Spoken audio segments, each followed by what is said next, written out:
Cassete 7, pista 13. Ao mesmo tempo, há um preço determinado para o desenvolvimento espiritual que deve ser pago por todo aquele que o queira conseguir. Em primeiro lugar, os interesses antigos devem ser sacrificados. Todos nos lembramos da parábola sobre aqueles que tinham sido convidados para a festa do rei e que se abstiveram de aceitar o convite por várias razões. Um acabava de se casar e queria gozar a lua de mel. Outro tinha comprado uns bois e também queria inspecionar suas novas propriedades. E, por outras desculpas, todos perderam aquela oportunidade e a ocasião de progredir. O mesmo acontece em nossos dias, embora de forma diferente.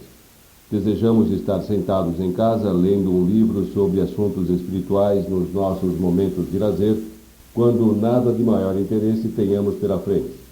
Mas, quando a grande obra requer mais do nosso tempo, podemos apresentar várias desculpas. Tenho uma filha que quero enviar para a faculdade, diz um. Quando tudo for feito e eu tiver cumprido minhas obrigações, ocupar-me-ei disso, outro diz. Os meus negócios requerem a minha presença todos os dias e à noite estou fatigado.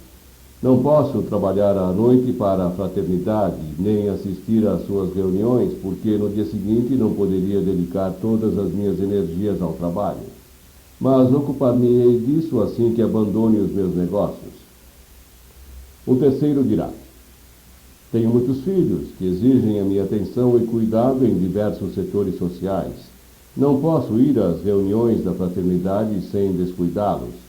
Mas assim que eles casarem, trabalharei para a causa. É perfeitamente certo que, ao assumir obrigações, devemos cumpri-las da melhor forma que pudermos. Ao mesmo tempo, e refletindo profundamente sobre o assunto, há sempre uma possibilidade de encontrarmos alguns momentos fora dos nossos deveres que poderiam ser dedicados à grande obra. A este respeito, seria bom lembrar o incidente ocorrido quando alguns se dirigiram a Cristo e lhe disseram: tua mãe e teus irmãos estão lá fora e desejam falar contigo. Ele respondeu: quem é minha mãe e quem são meus irmãos? Todo aquele que cumpre a vontade de meu Pai, que está no céu, é meu irmão, minha irmã e minha mãe.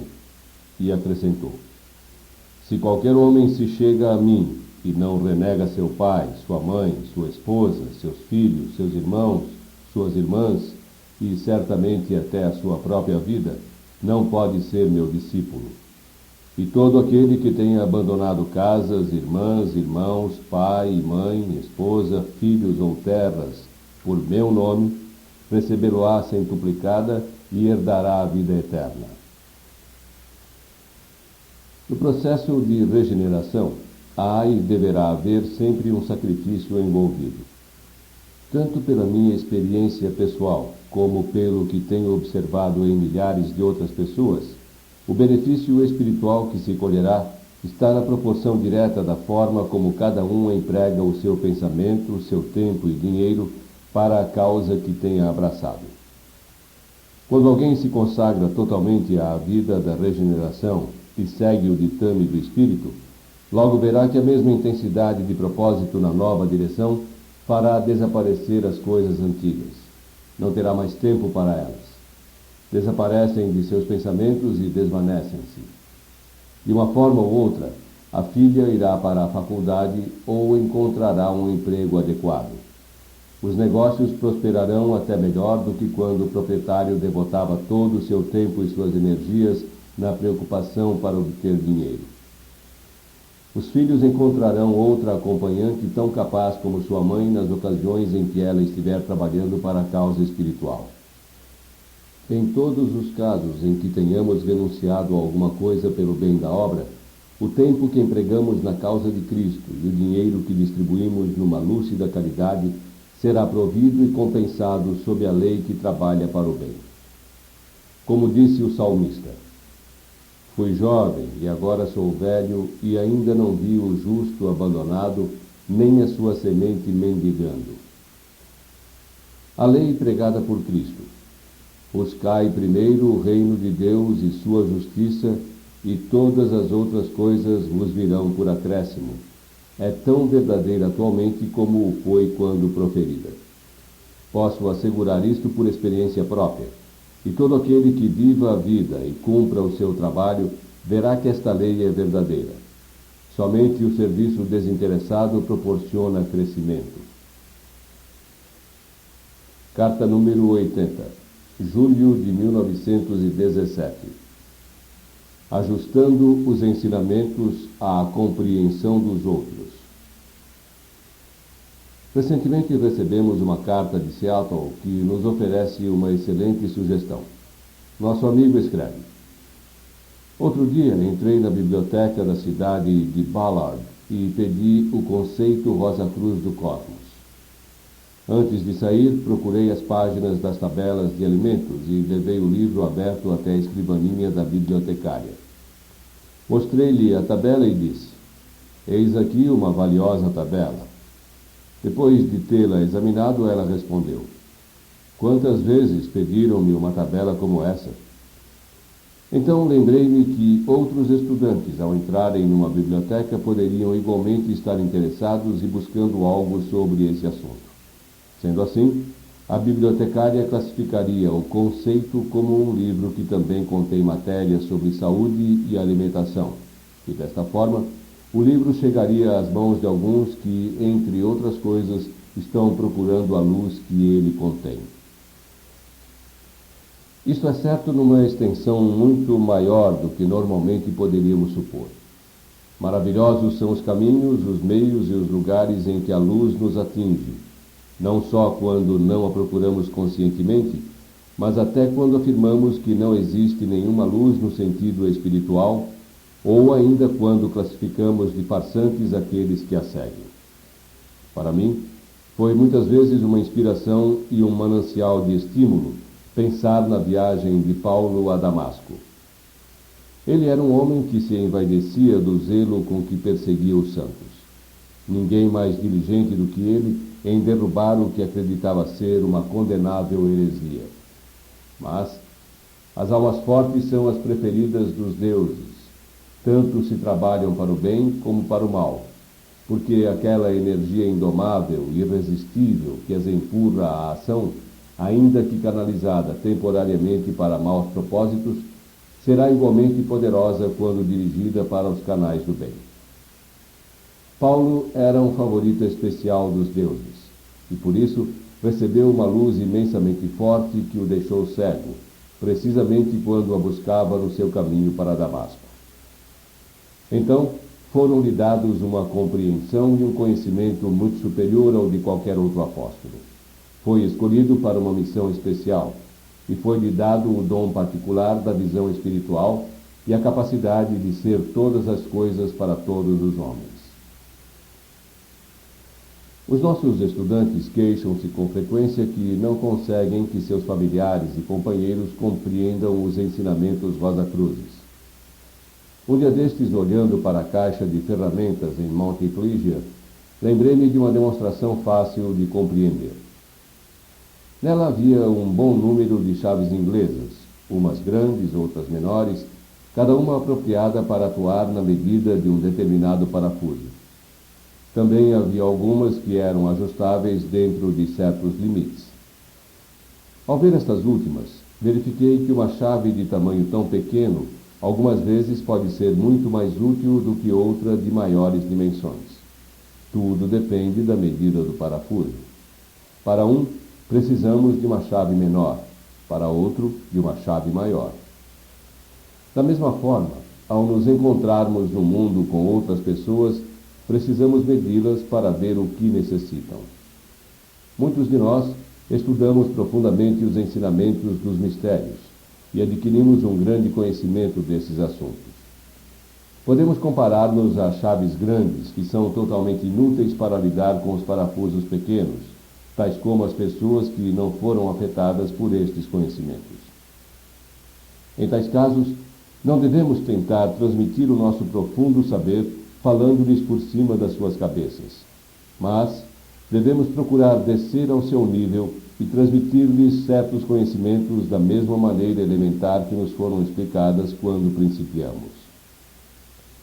Em outras palavras, devemos ser ajustáveis como algumas das chaves da caixa de ferramentas.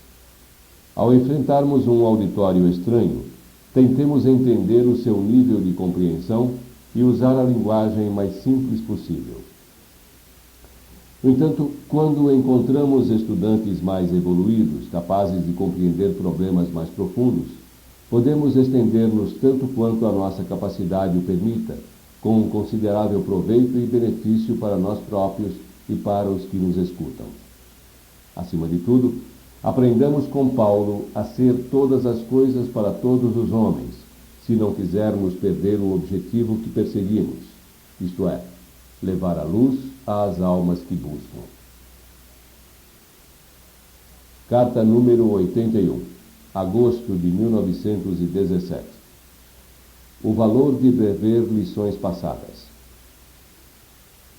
A carta de hoje contém uma sugestão valiosa de um estudante dos ensinamentos Rosacruzes que julgo um dever transmitir-lhes.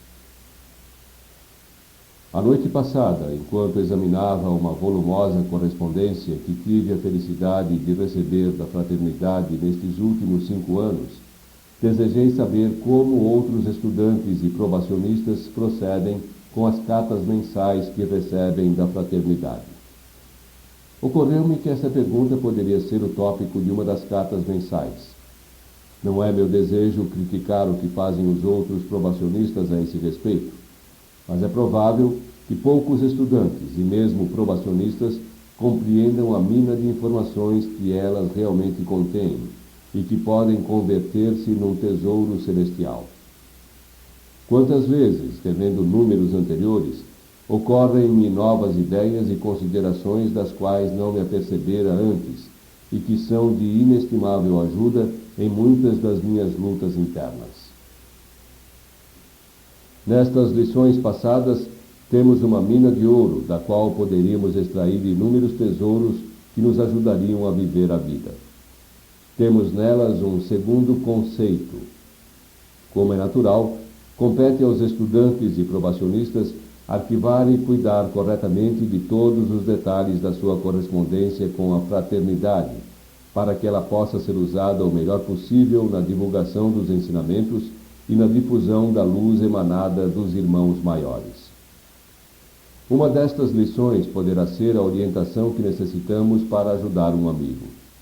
Um considerável proveito obteremos com a classificação ordenada de todas elas. Eu creio que é pouco provável que a maioria dos estudantes e probacionistas compreendam completamente a força para o bem que está oculto nestas lições. Para aqueles que usam rigorosos dados e métodos científicos de pesquisa, estas lições são também muito eficazes para ajudar a união da mente com o coração. Contêm preciosidades de pensamento que podem ser transformadas em ações justas e perseverança no bem-fazer. Se os estudantes e probacionistas mantiverem o pensamento de como utilizar melhor as lições que recebem, elas serão de grande ajuda para um maior desenvolvimento da alma. São as coisas pequenas que permitem realizar as grandes. Talvez isto estimule alguns membros a praticar o serviço. Se os estudantes mentalizassem que a repetição é a nota-chave do corpo vital e que todo desenvolvimento oculto começa no corpo vital, compreenderiam por que é tão proveitoso rever frequentemente as lições e cartas antigas. Carta número 82, setembro de 1917. Domando um membro insubordinado. Os nossos estudantes devem saber que temos em Mount Ecclesia um pequeno serviço pela manhã e à tarde, no qual incluímos uma leitura da Bíblia. Mrs. Handel e eu gostamos de ler, de tempos em tempos, o 3º capítulo de São Tiago, porque nele encontramos uma lição muito importante. Pensei que não seria mal submetê-lo à atenção de todos, especialmente por causa de um incidente que aqui ocorreu há pouco tempo e que teve a virtude de gravar fortemente aquela passagem bíblica em minha consciência. Creio que todos podemos tirar proveito se a infiltrarmos em nossos corações. Permitam-me que cite alguns versículos do capítulo mencionado e contarei depois o incidente a que me referi. Se um homem não ofende por palavras, este é um homem perfeito e é capaz também de refrear todo o seu corpo. Observe que colocamos freios na boca dos cavalos para que eles nos obedeçam, e assim conseguirmos a submissão de todo o seu corpo.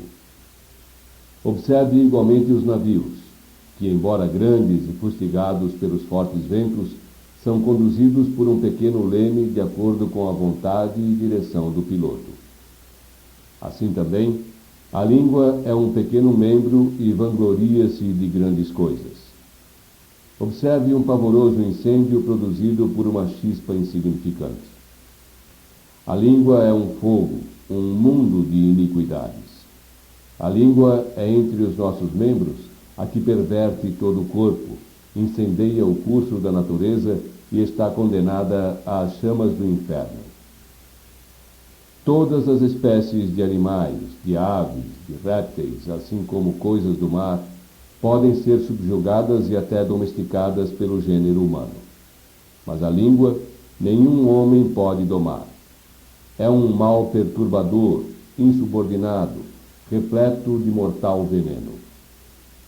Com ela bendizemos a Deus, o Pai. Com ela amaldiçoamos os homens que foram feitos à semelhança de Deus. Irmãos meus, não convém que isto se faça assim, pois onde há inveja e disputas, há confusão e todo o mal opera. Mas a sabedoria que vem do alto é primeiramente pura, depois pacífica, moderada, tratável, cheia de misericórdia e de bons frutos. E o fruto da justiça é semeado na paz para os que exercem a paz. Em Mount Eclesia temos vários enxames de abelhas. Há algum tempo, os jardineiros mudaram o sítio de um deles. As abelhas irritaram-se por aquela intromissão na sua vida e no seu trabalho, e picaram seus agressores dolorosa e severamente em inúmeras partes do corpo. Quando soube do sucedido e refletindo sobre ele, veio-me o pensamento de que havia ali uma lição muito importante. A abelha perde o seu ferrão ao picar alguém e morre em seguida. Reflita bem nisto, como se aplica rigorosamente à lei da justiça. Automaticamente, ela própria se mata ao ferir alguém. Não é obra de um Deus vingativo, mas a sua própria ação que lhe dá o retorno. Reflitamos bem nisto. Se morrêssemos imediatamente depois de picar um semelhante com palavras mordazes, quantos de nós existiríamos? Por outro lado, se soubéssemos que morreríamos depois de termos dado a ferroada, não dominaríamos as nossas línguas para nosso próprio benefício e para de todos os outros envolvidos?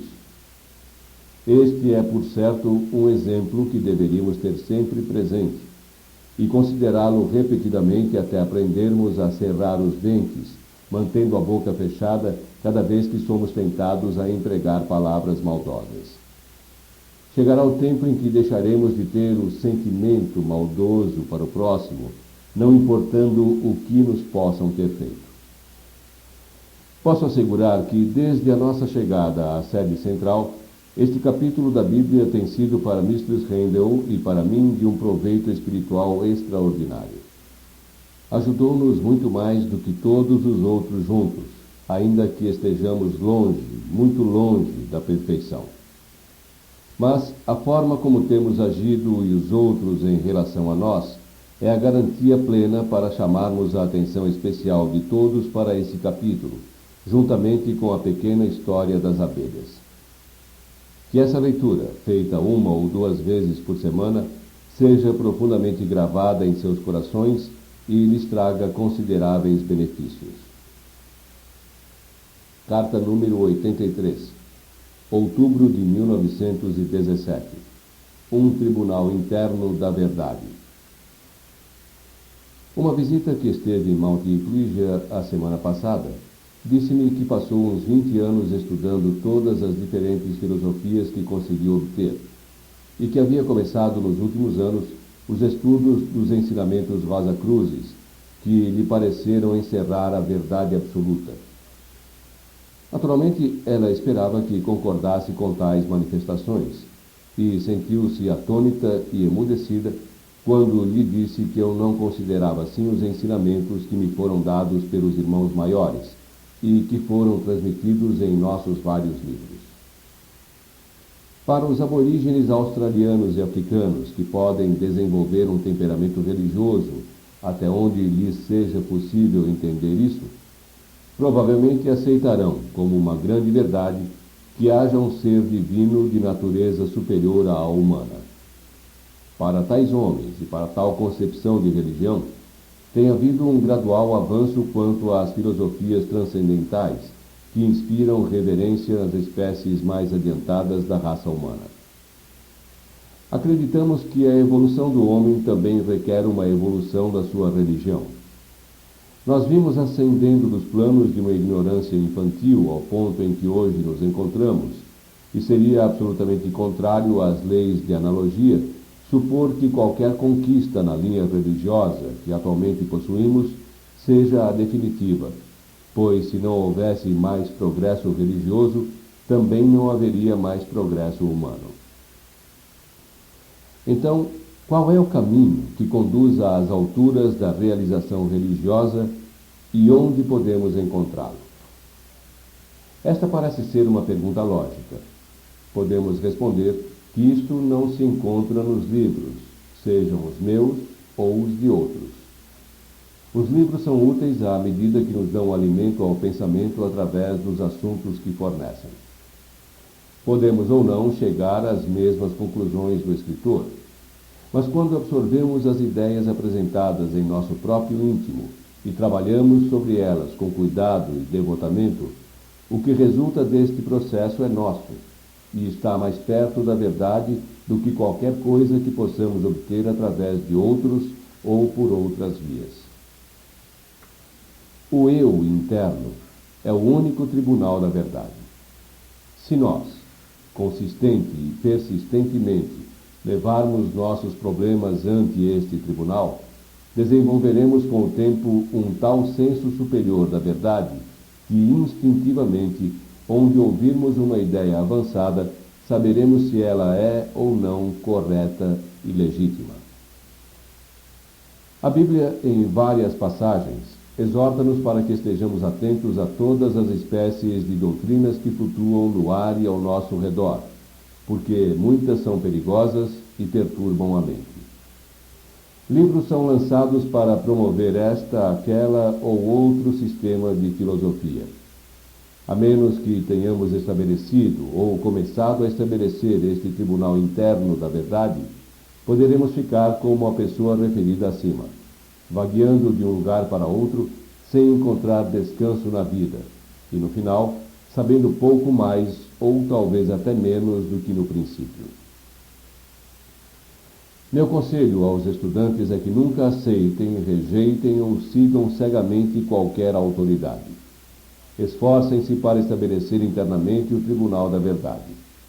Remetam todos os assuntos a esse tribunal, comprovando todas as coisas e absorvendo firmemente tudo o que nele existir de bom. Carta número 84, novembro de 1917. A epigênese e a lei de causa e efeito. Alguns estudantes frequentemente incorrem em erros que precisam ser corrigidos. O mais generalizado é a ideia equivocada de que tudo o que nos acontece é a consequência ou efeito de alguma causa ou ação passada, geralmente numa existência prévia. Teoricamente, os estudantes sabem que isto não se processa assim. Estão conscientes que, além do destino trazido por nós de outras vidas para redimi-lo nesta existência, estamos todos os dias exercendo uma influência causal com nossos atos. Uma considerável parte dos atos praticados neste corpo convertem-se em efeitos antes que a morte termine nossa permanência no ambiente atual, de forma que as ações que não se liquidarem deste modo permanecem em nós e formarão as bases do destino de uma existência futura em que colheremos aquilo que semeamos. Este destino levado de uma vida para outra está indicado no nosso horóscopo e dá-nos certas características, tendências ou linhas de menor resistência. Porém, não devemos ignorar que estas vidas passadas exercem certas influências ou tendências com determinadas formas de conduta. Não obstante, nas nossas ações há uma larga margem de livre-arbítrio que dá lugar ao exercício da epigênese, a divina atividade criadora que é a base da evolução. Como já disse, os estudantes conhecem isto muito bem teoricamente, mas, ao relacioná-lo com os problemas da prática diária da vida, parece que persistentemente tomam a atitude de que tudo o que lhes acontece é o desdobramento de alguma coisa que já existiu. Isto ocorre especialmente com os que estudaram as religiões orientais antes de seguirem os ensinamentos da sabedoria ocidental. Por esta atitude em ignorar a ação da epigênese, estão retardando o desenvolvimento da sua alma a um grau que nem podem avaliar. Realmente, está ocorrendo com eles o mesmo que acontece aos materialistas durante a sua existência pós-mortem, na ocasião em que permanecem na fronteira entre o purgatório e o primeiro céu, numa monotonia e paralisação terrível de se contemplar. Esta fronteira é, por assim dizer, um redemoinho fora da corrente da vida, onde o progresso está parado. O materialista está ali por sua negação da existência pós-mortem, o que o colocou fora do contato das correntes espirituais que geram movimento e ação durante a existência. Quando enfatizamos a lei de causa e efeito e ignoramos a lei da epigênese, colocamos-nos fora desta última linha de ação, e as oportunidades de exercitar a iniciativa perdem-se completamente, resultando que ficamos cada vez mais estéreis à medida que os anos passam.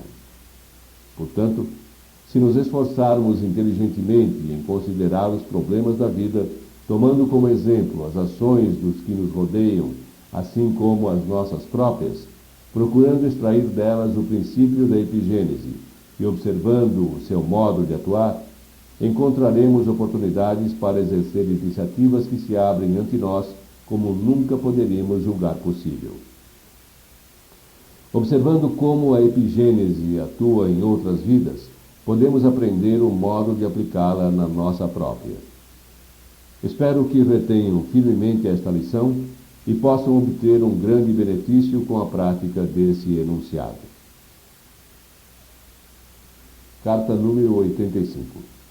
Dezembro de 1917. O sofrimento atual e a paz futura. E o passado obscuro e distante chega-nos a voz de Isaías numa das maiores profecias que a alma inspirou. Um menino nasceu entre nós, um filho foi-nos dado, e o governo há de passar sobre os seus ombros, e o seu nome será o de maravilhoso, consolador, Deus Todo-Poderoso, Pai Eterno, Príncipe da Paz. No desenrolar do seu governo e paz, não haverá fim sobre o trono de Davi e sobre o seu reino. E para ordená-lo e estabelecê-lo com juízo e justiça, desde então pelos séculos dos séculos. Também não é menos potente o canto do coro de anjos sobre a Galileia para elevar as almas com seu sublime ideal. Paz na terra e boa vontade entre os homens. Mas, vendo realmente os acontecimentos atuais do mundo, tais ditos parece que soam como zombarias, e, sob o ponto de vista habitual do homem, todas as banalidades oferecidas pelos religiosos não podem tornar menos odiosa a situação no chamado mundo cristão. No entanto, quando aplicamos a escala cósmica de medida e perspectiva, tudo é muito diferente. Goethe disse muito bem: quem nunca comeu seu pão em amargo afã, quem nunca acordado à meia-noite viu passar chorando, esperando pelo amanhã os poderes celestiais, não sabe ainda avaliar. Fim da pista 13. Vire a cassete para a pista 14.